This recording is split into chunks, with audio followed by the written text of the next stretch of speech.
When life turns harsh, it rarely gives a warning. It's not the hardships you've braced yourself for that bring you to your knees. It's the unexpected blows, the nameless detours, the events you never imagined. They strike suddenly, brutally, mercilessly. One day, you feel like you've reached your limit. Your mind is overloaded, your emotions are drained, and you tell yourself, "I can't take anything more." But life doesn't stop. It throws yet another challenge your way, and you're forced to fight your way through the chaos. Lost, uncertain, asking yourself, "Can I really make it through this?" Marcus Aurelius, the Stoic emperor and philosopher, once wrote, "You have power over your mind, not outside events. Realize this, and you will find strength." You can't control what happens, but you can always control how you respond. And from that alone, you draw strength. In this video, I'll share with you 10 Stoic principles that can help you stand firm in the storm. If you're ready to take this journey, drop a comment. I'm ready. And don't miss a single second. Number 1, life is full of surprises and challenges. You can map out a perfect plan, a rising career, strong relationships, stable health, and a peaceful life just the way you want it. But life doesn't follow that script. It doesn't care how well prepared you are, because sometimes, in just a second, everything can collapse without warning, without mercy. An accident, a phone call, a sudden detour. Suddenly, you no longer recognize your own life. It's not a matter of if, but when. When everything happens unexpectedly, you can't avoid it. You can only face it. The Stoic philosophy, with its strange calmness, doesn't promise that you'll be able to control the world. On the contrary, Stoicism insists the world is always chaotic. The only thing you can control is your own response. Marcus Aurelius once wrote, "You have power over your mind, not outside events. Realize this, and you will find strength." That line is the heart of Stoicism. You can't stop bad things from happening, but you can decide how to meet them. And that's where true power lies. Not in changing the circumstances, but in changing the strength within you. Frida Kahlo is living proof of that truth. At 18, she wasn't just a young woman full of dreams. She was bursting with the will to live. Then came a devastating bus accident that crushed her body. Literally. She spent years confined to a bed, trapped in relentless physical pain and a lifetime of surgeries. She could have given up completely, but she chose not to surrender. Instead of falling into despair, she reached for brushes and a canvas. She painted pain, she painted herself, scarred, bleeding, real. And through that, Frida not only saved herself, she gave the world timeless masterpieces, proof that pain can become art and injustice can find a voice. What Stoicism wants you to understand is not to suppress emotion or ignore pain. On the contrary, it's the art of standing firm in the storm without letting yourself fall apart with it. When everything gets worse, you don't need to control the world. You just need to keep your mind from collapsing. With a solid foothold within, you can endure any blow from without. And this is only the beginning, because in the next part, I'll share with you a simple truth that can transform your entire survival journey. Never give up. You might be thinking, "I'm too tired," but you'd be surprised by what you're capable of when you don't surrender. Stay with me, because what I'll say next might just be the moment you start to believe again. Number 2, never give up. He stood in the face of rejection, not once, not 100 times, but over 1,500 times. Every closed door felt like a blow to his self-worth. But Sylvester Stallone didn't give up. When all of Hollywood turned its back on him, when no one believed in the potential of a broke man with a speech impediment, Stallone still believed in himself. He held on to the script of Rocky as if it were a part of his soul, refusing to sell it unless he could play the lead. That demand got him rejected again and again, but he never backed down. Finally, when everyone else had given up, his relentless perseverance cracked open an opportunity. He produced Rocky himself, won an Oscar, and became a timeless symbol of unbreakable will. Living proof that the darkest moments can mark the beginning of the light. Stallone's story isn't a fairy tale. It's a powerful example of an unshakable Stoic principle: never give up. The Stoic philosophers knew that life doesn't promise comfort, and it doesn't have to. In the toughest moments, when everything seems to collapse, that's when character is forged. As Seneca once wrote, "Difficulties strengthen the mind, as labor does the body. Hardship doesn't destroy the mind, it tempers it." Just like muscles grow under strain, and just like Stallone, we can't wait for ideal conditions. We must choose to rise, to keep moving forward, even when no one believes in us, not even ourselves for a fleeting moment. Why is it that our worst times often become our greatest turning points? Because it's when everything unnecessary falls away and we're forced to get crystal clear about what truly matters. In that bleak gray zone, the light of willpower begins to flicker. When there's no way back, the only way is forward. Not because we never doubted, but because we acted in spite of the doubt. Stoicism doesn't ask you to ignore emotions. It teaches you not to let them control your actions. In your darkest days, Stoic philosophy reminds you that you still hold one final power: the choice not to quit. No one can take that from you, unless you hand it over. And every time you refuse to fall, you grow stronger, not in some magical way, but in a very real one. Like your body after a brutal workout, tired today, tougher tomorrow. So when life brings rejection, silence, or even a storm, don't back down. That moment may be the very one when the tide begins to turn. And as Stallone proved, you don't need the world to believe in you. You only need one person, yourself, who refuses to give up. Number 3, suffering is the value of maturity. No one enters life without getting knocked around. Sooner or later, we all face harsh seasons when pain, exhaustion, and self-doubt cloud every path forward. But it is in those very moments that Stoicism, the philosophy of awareness and resilience, reminds us. Suffering is not the end. It's the beginning. It's a mental training ground where we grow stronger, more enduring, and more powerful than any past version of ourselves. Stoics don't avoid pain. They face it like soldiers training in the cold, because they know that every time they push through suffering, even just a little, their will is forged. There's a familiar phrase in Stoic thought, echoed by many: "What doesn't kill you makes you stronger." But that only holds true when you don't run from pain, when you learn to live with it as an unwelcome but necessary companion in your journey toward growth. Let me tell you a simple, true story about a man named Carl. Carl was never an athlete. He was just an office worker, spending most of his day in front of a screen.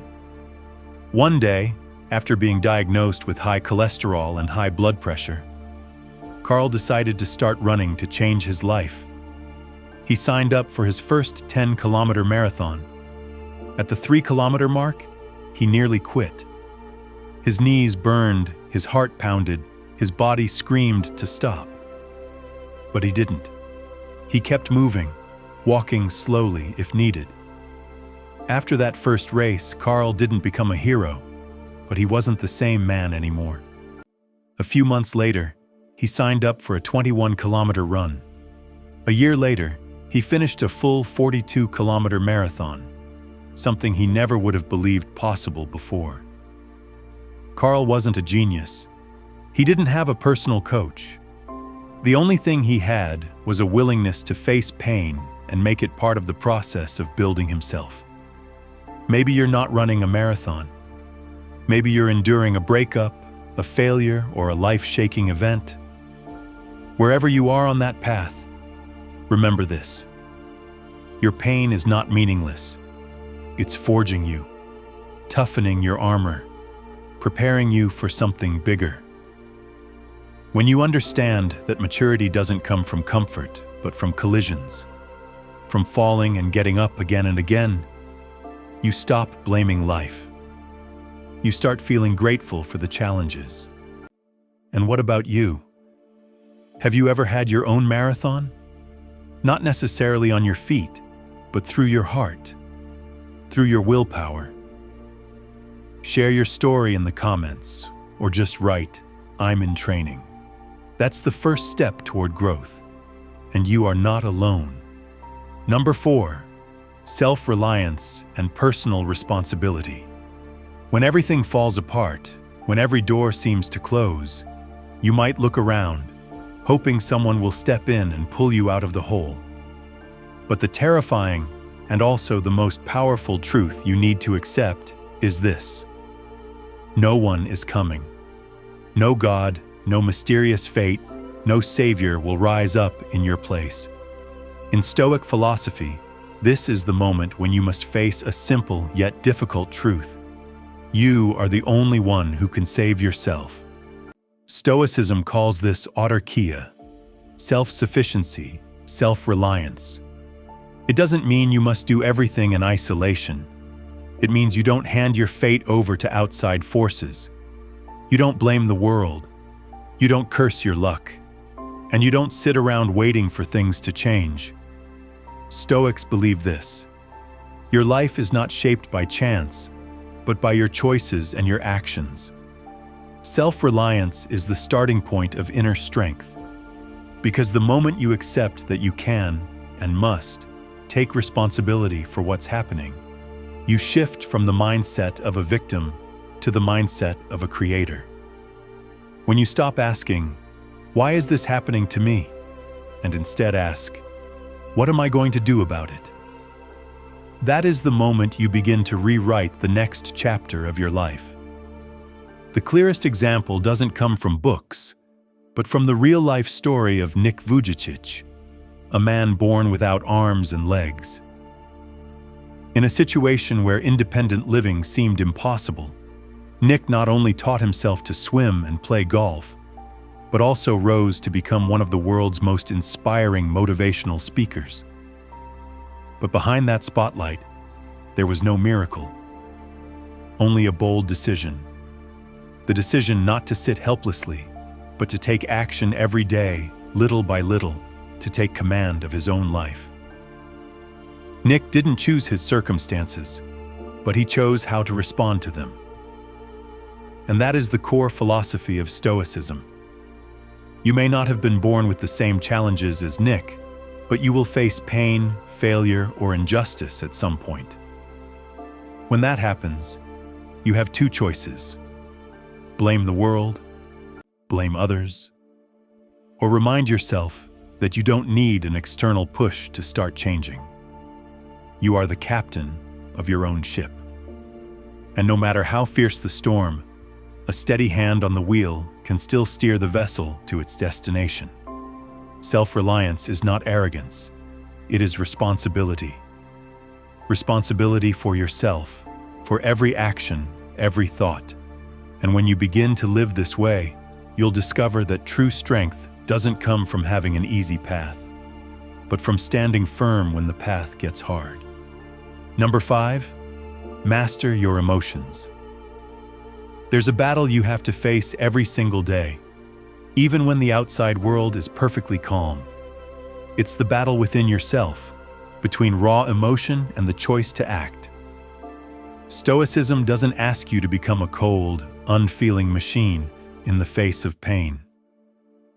On the contrary, this philosophy recognizes that emotions are natural, but not every reaction deserves to be acted upon. When something bad happens, rejection, hurt, loss, anger, sadness, or disappointment, those feelings can surge through you. The Stoic doesn't deny those emotions. They emphasize one key point.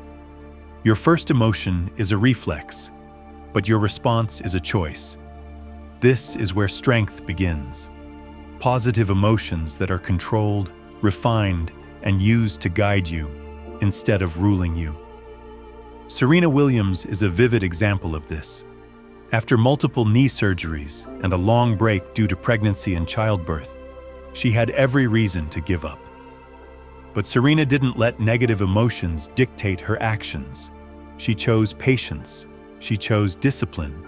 She chose calm. Day after day, in silence, she trained with steady, deliberate steps.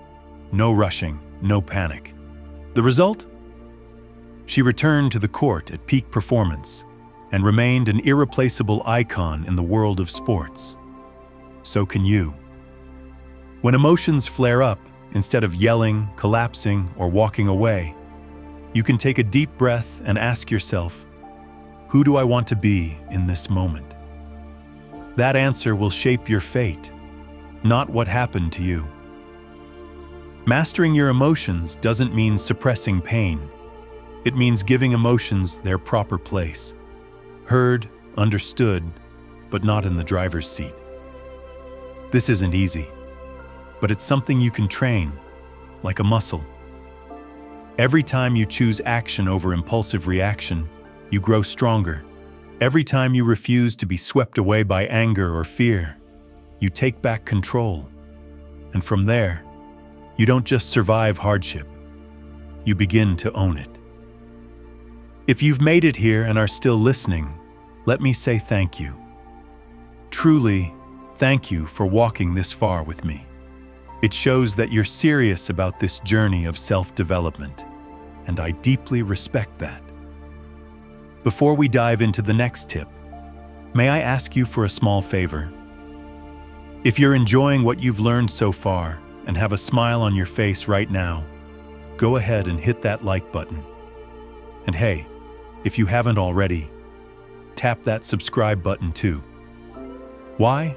Because when you like and subscribe, you're telling YouTube, hey, this content matters. And that helps spread these positive messages to more people who might need a little lift, just like you. So let's share the joy and make sure more people can join this journey of self-growth and positivity with us. Now let's move on to the next insight, one that could completely change how you view failure. Number 6, think win or learn. When you fall, the first thing you feel isn't the lesson, it's pain. It's confusion, disorientation, and the crushing sense that everything you worked for just collapsed in a single moment. But if you can sit with that chaos, stay clear-headed, and refuse to give in, you'll begin to hear what Stoicism has always emphasized. Failure is not the end. It's just one chapter in the journey of learning. Abraham Lincoln is living proof of that mindset. Before becoming the 16th President of the United States, one of the most respected leaders in history, he failed not once, but 8 times in his political career. From the House to the Senate, from governorships to other key roles, he faced repeated rejection. But he never gave up. Each failure wasn't a blow to his pride, but a mirror, a chance to reflect and adjust.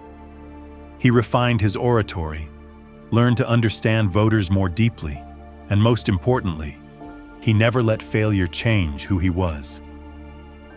In the end, those very lessons became the unshakable foundation that allowed him to lead a nation torn apart. In Stoic philosophy, Epictetus once said, "Difficulties are things that show a person what they are." When everything is going well, It's easy to confuse luck with ability.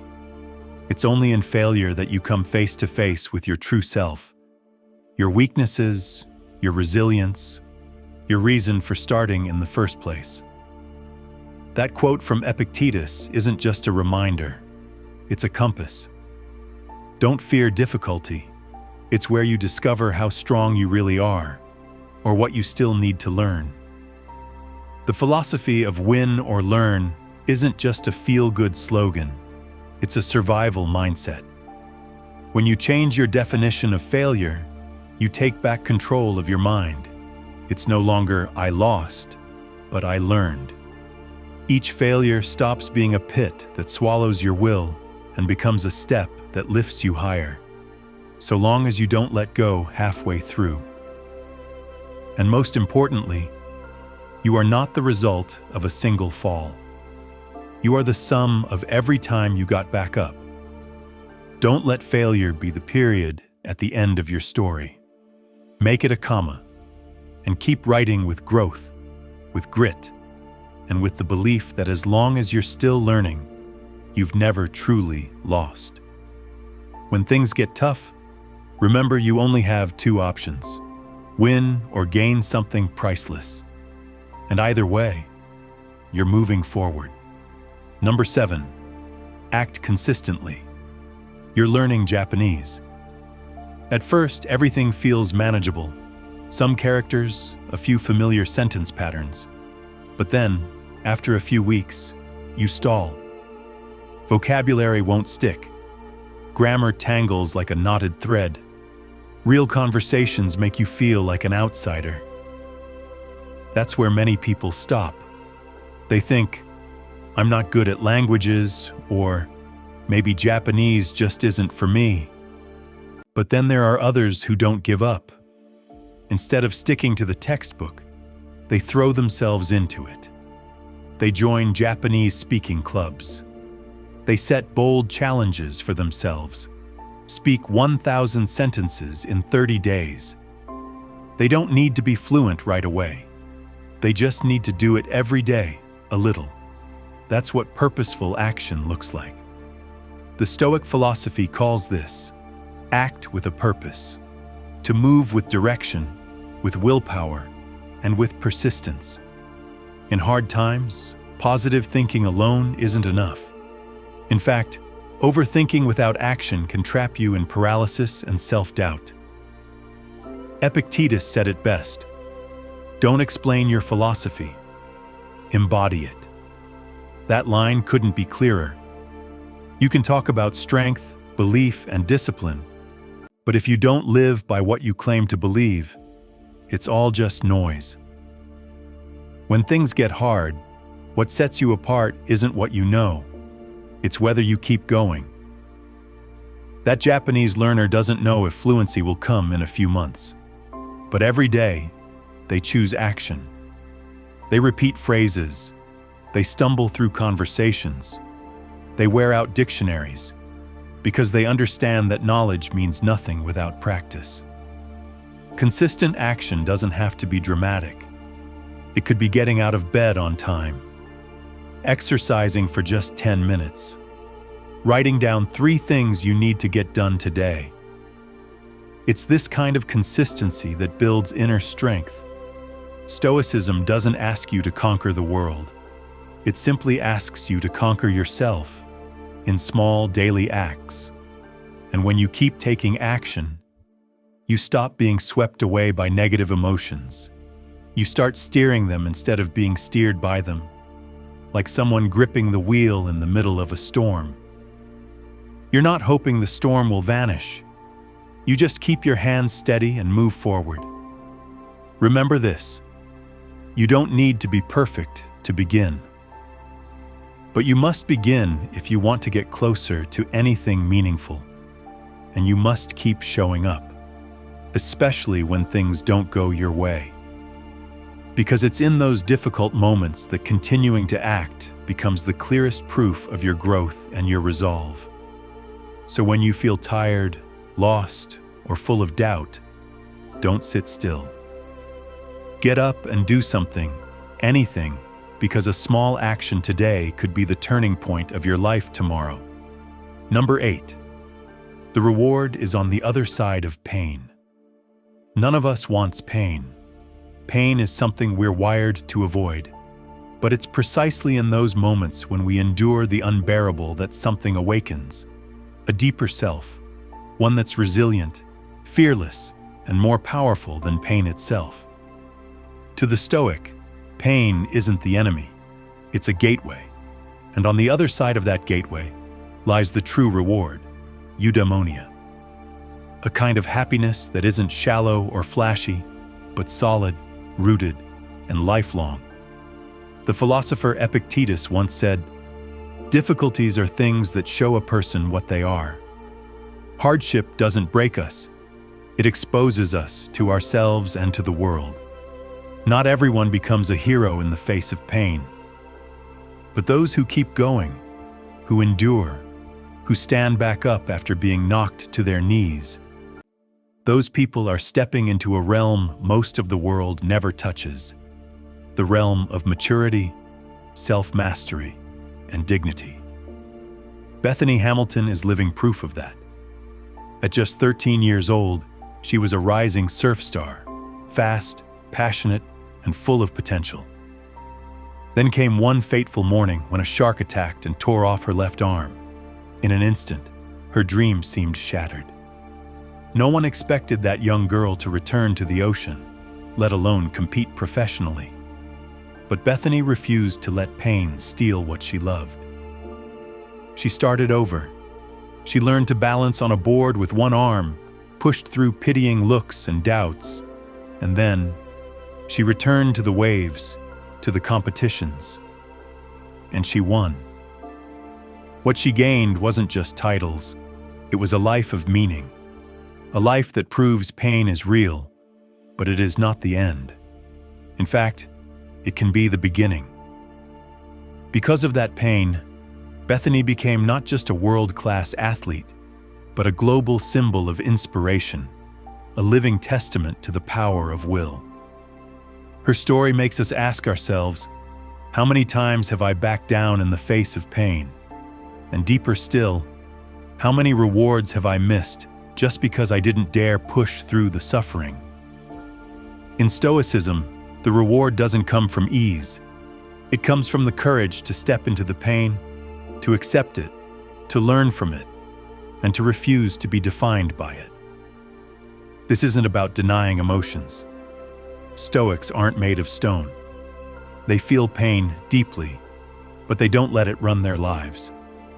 They understand this truth. Only by going through pain can you reach true peace. A state untouched by chaos, unshaken by luck, and forged by sweat, tears, and grit. So when things get hard, when quitting feels like the only option, remember this. The reward isn't on this side of pain, it's on the other side, and only those brave enough to cross through will ever get there. Number 9. Accept the uncontrollable. An athlete is about to step into the final round of the 1,500-meter race. It's raining. The wind is howling.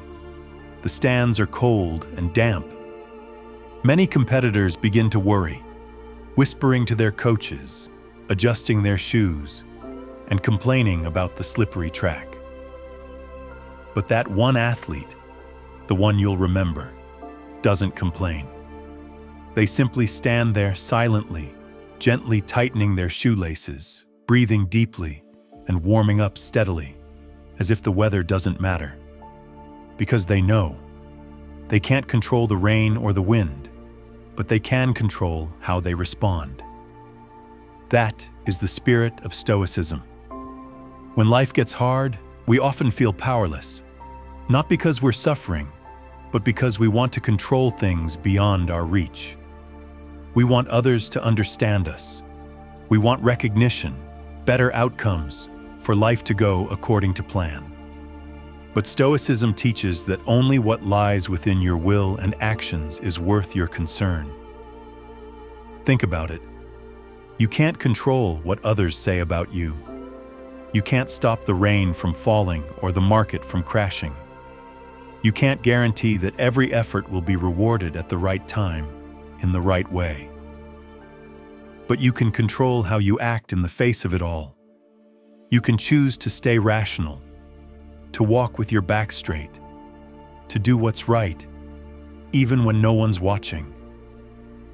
And when you let go of what you cannot control, something strange happens. Your mind feels lighter. Your thoughts become less chaotic. Your energy is no longer scattered chasing the futile, but focused entirely on what truly makes a difference. Your actions, your habits, your mindset. Like that athlete, they didn't let the rain determine their performance. It was their preparation, their mindset, and their determination that shaped the result. That's the clearest example of Epictetus's wisdom.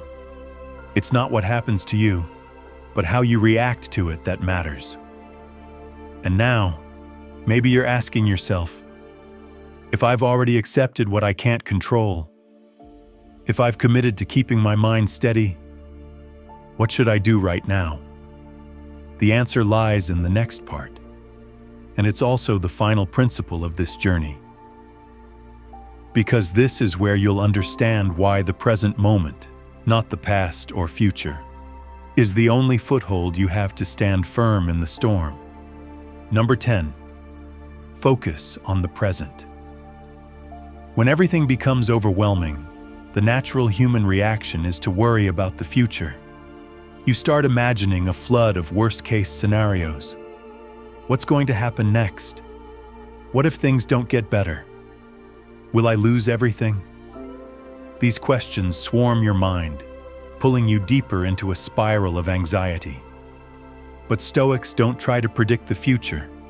They focus on the present, because they understand that only this moment, right now, is within your control. When life becomes murky and uncertain, returning to the present pulls you out of confusion and disorientation. You don't have to solve everything at once. You just need to do the next right thing. One small action, one clear-headed decision, one step forward. This isn't just theory. Reality proves the power of staying grounded in the present, even in the toughest situations. Travis Kalanick, the founder of Uber, faced countless obstacles in the early days of launching in San Francisco. The app kept crashing. Regulations were vague. Public pressure and backlash from the taxi industry were intense. If Kalanick had spent his time fearing collapse or obsessing over an uncertain future, Uber might have died before it even started. But he didn't let fear steer him. Instead, he focused on what could be done right then. Building a stronger engineering team, fixing bugs, negotiating step-by-step with local authorities, adjusting pricing strategies, not doing everything at once, just doing something right now. That's the spirit Stoicism wants to instill. When everything feels out of control, ask yourself, what can I do in the next 10 minutes? It doesn't have to be grand. It doesn't have to be perfect. It just has to be action. Action breaks paralysis. Action is the bridge between now and a different future. And action only begins when you stop drowning in what-ifs and if-onlys. We can't change the past. We can't predict the future. But the present, as fragile as it may seem, is still the firmest ground we have to plant seeds of hope. When you give your full attention to the now, your mind finds calm. Your fears start to fade, and something remarkable begins. You realize you're strong enough to keep going. So when things get tough, don't ask if you can make it all the way. Just focus on placing one steady foot on the ground right now. The rest will unfold on its own. We've just gone through the 10 core principles of Stoic philosophy together. Lessons meant not only for reflection, but for action. Every hardship can become fuel for growth if we choose to see it through the eyes of a Stoic. If you're going through a dark time, Remember this: you're not alone. Everyone is fighting their own battle. Now is the time to move forward. Leave a comment. What challenge are you facing right now? And what's one small step you'll take today to move ahead? Let this community walk beside you. And remember, when everything feels hardest, that's when we discover who we truly are. Be resilient. Stay strong. Because pain is temporary, but the reward is forever.